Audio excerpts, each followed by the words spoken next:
KPC president സ്ഥാനത്തൊക്കെ ആരൊക്കെ ഇരുന്നാണ് അല്ലേ? ആരൊക്കെ ഇരുന്നാണ്? ഒരു KPC പ്രസിഡന്റ് വിശ്വസിക്കുകയാണ് ഒരു കൈയുടെ രൂപം വന്നാല് കൈയുടെ രൂപം കെ സുധാകരൻ പറയാ രാജ്മോഹൻ ഉണ്ണിത്താൻ MP ആണ് കൈയുടെ രൂപം എടുത്തു കൊടുക്കുന്നത്.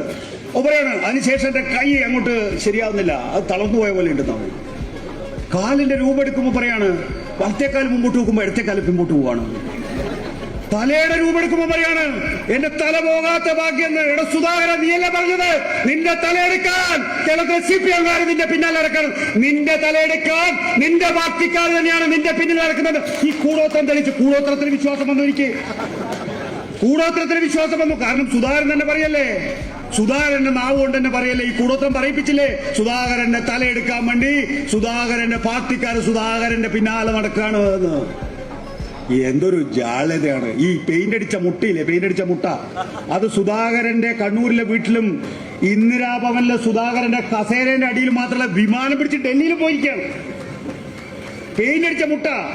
കസ്റ്റംസുകാർ എന്ത് വിചാരിച്ചിട്ടില്ല, ഇതെന്താ സാധനം വിചാരിച്ചിട്ടുണ്ടാവില്ലേ? പെയിന്റ് അടിച്ച മുട്ട ഡൽഹിയിൽ പോവാ. എന്തിനാണെന്നറിയോ? സുധാകരന്റെ ക്വാർട്ടേഴ്സിൽ. ആർക്കും ഒരു സംശയമില്ല കേട്ടോ അത് ആര് ചെയ്തു എന്നുള്ളത്. BJPക്കാർ ചെയ്തു എന്ന് പോലും ആരും ആക്ഷേപം പറഞ്ഞിട്ടില്ല. അത് നമ്മളെ പാർട്ടിക്കാർ തന്നെ എന്ന് അവർ ഉറപ്പിച്ചു, അവർ തമ്മിൽ തീർപ്പാക്കി. അപ്പൊ മുൻ KPC പ്രസിഡന്റ് VM സുധീരൻ പറയാം എന്റെ വീട്ടിലെ 8 തവണ ഞാനിത് കണ്ടിട്ടുണ്ട് എന്ന് പറയാണ്. ഇതാണ് ആ പാർട്ടി.